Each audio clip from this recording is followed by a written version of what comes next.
내 이름은 야마다 타로. 도대체 왜 내가 의심받는 거냐고? 여보, 현재 지옥 같은 삶을 살고 있는 중이다. 악몽의 시작은 일주일 전이었다. 그 당시 5살과 3살이었던 내 두 딸은 아빠, 다녀올게. 그래, 조심히 다녀오렴. 장모님 댁에서 하룻밤 자고 오기로 했다. 호들갑 떨며 인사했지만 장모님 댁은 바로 옆집이었다. 걸어서 1분도 안 걸리는데 너무 호들갑 떠는 거 아니야? 뭘 모르긴. 놀러 갈 땐 이렇게 기분 내주는 게 중요하다고. 할머니, 문 열어줘. 그때까지만 해도 나랑 아내는 이게 두 딸의 마지막 모습이 될 거라는 것을 생각도 하지 못했다. 애들끼리만 제어로 보내는 건 처음이라 조금 걱정됐다. 장모님이 뭘 하셔? 둘 다 잘 놀고 있대. 곧 잘 것 같아. 하지만 애들이 장모님 댁에서 잠들 때까지 무사한 걸 확인한 뒤 한시름 놓게 됐다. 하지만 문제는 다음 날 일어났다. 어라? 이상하네. 무슨 일이야? 엄마가 전화를 안 받네? 처음엔 아직 자고 있을 거라고 생각했다. 하지만 30분이 지나 7시 반에 전화를 해도 장모님은 받지 않으셨다. 애들이나 장모님이나 지금쯤 분명 일어났을 텐데. 그렇지. 뭔 일 있나? 우리는 불길한 마음에 애들을 보러 가기 위해 장모님 댁으로 향했다. 도착하자마자 뭔가 쎄한 느낌이 들었다. 현관문이 안 잠겨 있었기 때문이다. 누가 들어오면 어쩌려고. 장모님! 역시 안 자고 있었나? 문 앞에서 이름을 불렀지만 아무 대답이 없었다. 역시 뭔가 이상해. 집 안에 들어간 우리는 경악을 금치 못했다. 이게 무슨 일이야? 집안은 온통 핏자국 투성이었고 바닥의 카페트는 부자연스럽게 잘려나가 있었다. 현장의 상황은 누가 보더라도 참혹한 사건이 일어났음을 알 수 있었다. 여보, 어떡해. 엄마가... 애들은 어딨지? 진정해. 3명 다 많이 다쳤을 테니 우선 병원에 연락하자. 당황한 나는 3사람의 위치도 모르면서 아내에게 엉뚱한 소리를 했다. 나는 집 주변을 한참 돌아봤지만 그 3명은 찾지 못했다. 안 되겠어. 경찰에 연락하자. 같이 찾아달라고 하는 거야.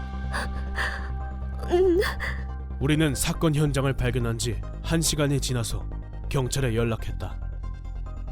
연락받고 출동한 경찰이 수색을 시작했다. 엄마... 에리코...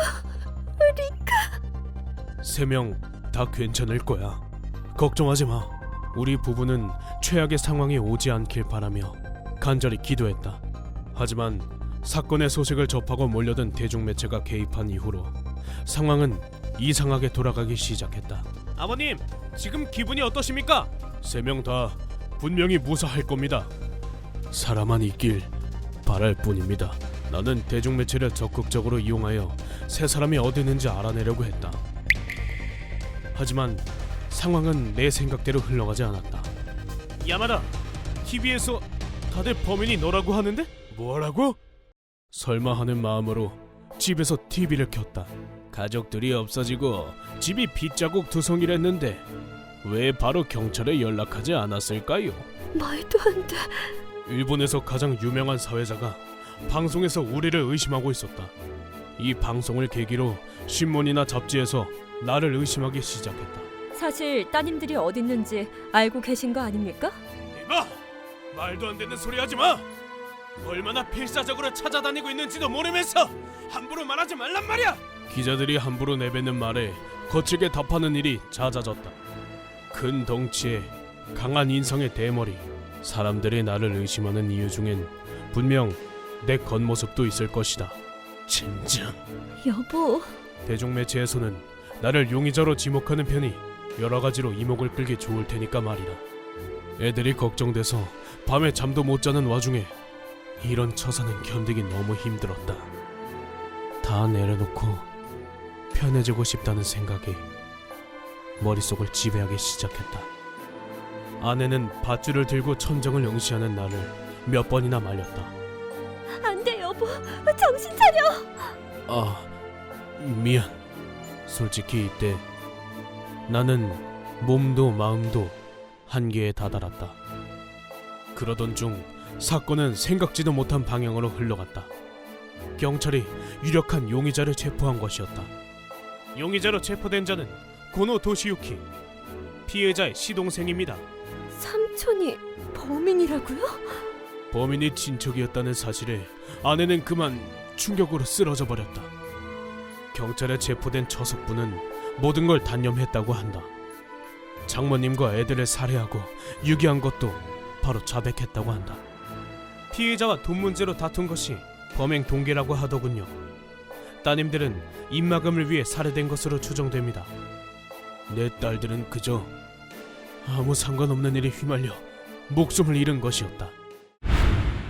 그 후 자백을 토대로 한 항구에서 세 사람을 찾을 수 있었다. 내 새끼들 많이 힘들었지? 가족을 잃은 슬픔, 처석부에 대한 증오, 여러 가지 생각이 머릿속을 스쳐 지났다. 하지만 가장 먼저 든 생각은 가족들이 돌아왔다는 안도감이었다. 우리들에게 많은 것을 앗아간 이 사건은 이렇게 끝을 맞이했다. 경솔한 발언으로 유족분들의 명예를 실추시킨 점 진심으로 사과드립니다. 사건으로부터 시간이 지난 후 오해를 키운 사회자가 개인적으로 찾아와 내게 용서를 구했다. 하지만 그것뿐, 나를 의심하고 물어뜯은 방송사들 중 어느 한 곳도 내게 사과하러 찾아오지 않았다. 죽일 놈들, 언론의 자유 좋아하시네. 온갖 의심으로 가족들을 괴롭혔으면서. 그 사건 이후 나는 신문도 TV도 보지 않게 됐다. 억울하게 뒤집어 쓴 누명, 그리고 우리들 마음속의 상처는 평생 지워지지 않겠지. 대중매체는 잘못된 정보로 사람의 목숨이나 인생을 망가뜨릴 수 있다는 것을 좀 더 스스로 자각해야 할 것이다.